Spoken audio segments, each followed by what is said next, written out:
السلام علیکم، میرا نام فیضان ہے اور میری ویڈیو کا مقصد کسی کو تذلیل کرنا نہیں ہے، کسی کی بے حرمتی کرنا نہیں ہے۔ میں معذرت چاہوں گا سب لوگوں سے، جو بھی میں بات کروں گا یہ اسلامی اور دین کے عین مطابق ہوگی انشاءاللہ العزیز۔ اللہ کے نبی صلی اللہ علیہ وسلم نے فرمایا بہترین نکاح وہ ہے جس میں کم سے کم خرچ ہو اور سادگی ہو، اور نبی صلی اللہ علیہ وسلم نے فرمایا کہ 3 لوگ جنت میں کبھی داخل نہیں ہو سکتے مسلمان ہونے کے باوجود۔ ایک وہ جو شراب کا عادی ہے، ایک وہ جو ماں باپ کا نافرمان ہے، اور تیسرا وہ جو دیوس ہے۔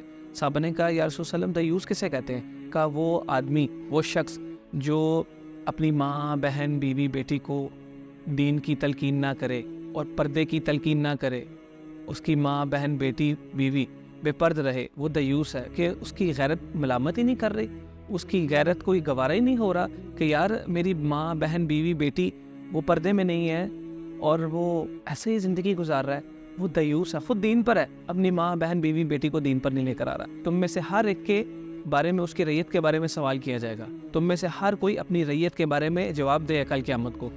آپ اگر باپ ہیں، آپ اپنی بیوی کے، اپنے بیٹوں، بچوں کے بارے میں آپ ذمہ دار ہیں، گھر کے آپ فرد ہیں۔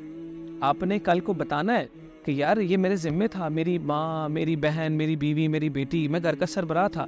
کل قیامت کو آپ کو جواب دہ ہونا پڑے گا۔ تو اگر آپ کی بیوی، بہن، بیٹی یہ پردہ نہیں کر رہی تو آپ کے ذمے ہیں۔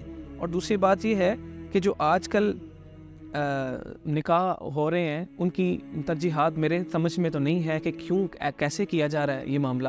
اولین ترجیح یہی ہے کہ مسجد میں نکاح ہو، ٹھیک ہے۔ اور دوسری بات یہ ہے کہ نکاح ہم نے اتنا مہنگا کر دیا ہے کہ زنا سستا ہو گیا ہے، نکاح مہنگا ہو گیا ہے، اس میں معاملات، فلانے کو بلاؤ، فلانی ارینجمنٹ کرو، اس میں کیمرہ مین ہوگا، ڈی جے ہوگا، ساؤنڈ سسٹم ہوگا۔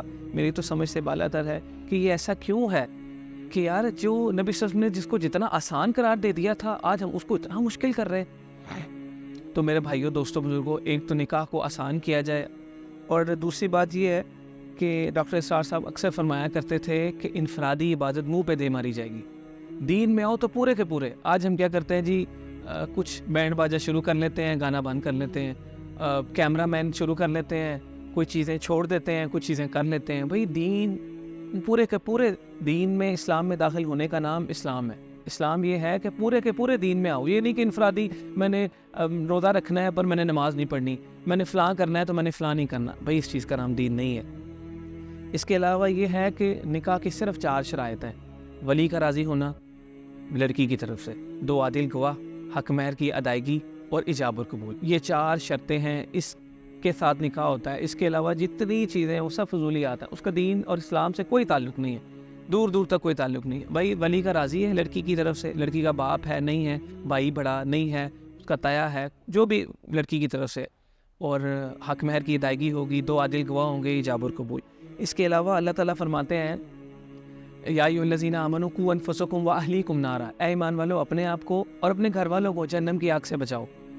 ہمیں کوشش یہ کرنی چاہیے کہ اپنی جو گھر والے ہیں سب سے پہلے ان کو ترجیح دیں کہ بیٹا نماز پڑھو، قرآن پڑھو، آخرت کی تیاری کرو۔ اپنی بیٹی جو ہے اس کو پردے کی تلقین کی جائے، شرعی پردہ کیا جائے، اس کی طرف لوگوں کا رغبت دلائی جی۔ کل قیامت کو اگر بچے کہیں گے کہ ہمارے ماں باپ نے تو ہم پر محنت ہی نہیں کی، وہ تو کہتے تھے اسکول چلے جاؤ، کالج چلے جاؤ، یونیورسٹی چلے جاؤ، فیکٹری چلے جاؤ، تو نہ جاؤ تو مسجد میں نہ جاؤ، وہ تو کل قیامت کو ہم کٹہرے میں پھنس جائیں گے۔ کیونکہ حدیث میں ہے کہ تم میں سے ہر کوئی اپنی ریت کے بارے میں جواب دے کل قیامت کو، یہ آپ دیکھ لیں۔ اور اللہ کے نبی صلی اللہ علیہ وسلم کو اللہ تعالیٰ نے فرمایا تھا کہ اے میرے محبوب، اگر آپ نے رسالت کا حق ادا نہ کیا، رسالت کا حق ادا کیا کرنا ہے؟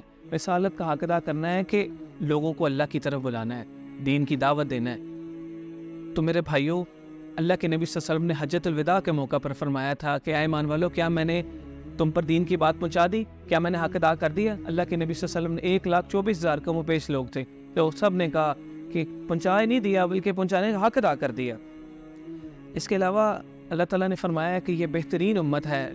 اللہ کے نبی صلی اللہ علیہ وسلم فرمایا سورۃ المائدہ میں آیت نمبر 3 میں اليوم اکملت لکم، یہ بہتری اليوم اکملت لکم دینکم، یہ آیت اللہ تعالیٰ کی طرف سے ہے کہ آج میں نے تم پر اپنی نعمت تمام کر دی، دین کو اسلام کو بطور دین تمہارے لیے پسند کر لیا، دین مکمل ہے، نعمت مکمل ہے، رضا الہی کا واضح اظہار ہے۔ اب کسی اور نبی کی ضرورت نہیں رہی، کیونکہ احکام الہی، احکام شریعت پورے ہو گئے ہیں۔ میرے بھائیوں کوشش یہ کرنی چاہیے کہ ہمیں دین پر آئیں اور اسراف اور فضول خرچی نہ کریں. وہ لڑکیاں جن کے سروں پر چاندی آ چکی ہے, جو بوڑھی ہو چکی ہیں, ان کے رشتے نہیں ہو رہے, فضول خرچے کر کے ہم نے کیا کیا ہے, ان بچیوں کی بھائی شادی کر دو جو گھر میں بیٹھی ہوئی ہیں, جن کو کوئی اچھا شوہر نہیں مل رہا, جن کو اچھا نکاح کرنے کے لیے کوئی فیسلٹیز نہیں مل رہی. آپ اپنی شادیوں پر فضول خرچی بند کرو, ان بچیوں کی شادی کرو.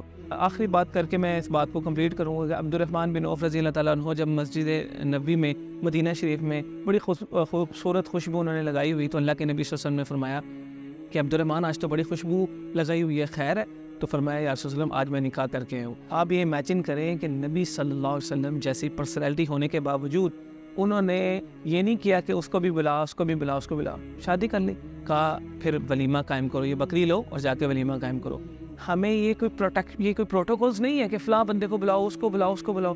آج 4 لوگوں کو نہ بلائیں دعوت میں تو لوگ اعتراض کر لیتے ہیں, یا فلاں نے تو میں نے سدیا ہی نہیں, مجھے بلایا ہی نہیں, مجھے وہاں نہیں بلایا. میرے بھائیو یہ اعتراض کی جگہ نہیں ہے, یہ اعتراض کی چیزیں نہیں ہیں. سادگی سے شادی کرو. یہ اس کا جو میں نے تھم نیل بنایا نا, شادی کے سادی, یہ اسی وجہ سے ہے کہ شادی ہونی ہی سادگی سے چاہیے. تو لہٰذا میں دعا کرتا ہوں آپ کے لیے بھی اور اپنے لیے بھی, اللہ مجھے دین پر عمل کرنے کی توفیق عطا فرمائے.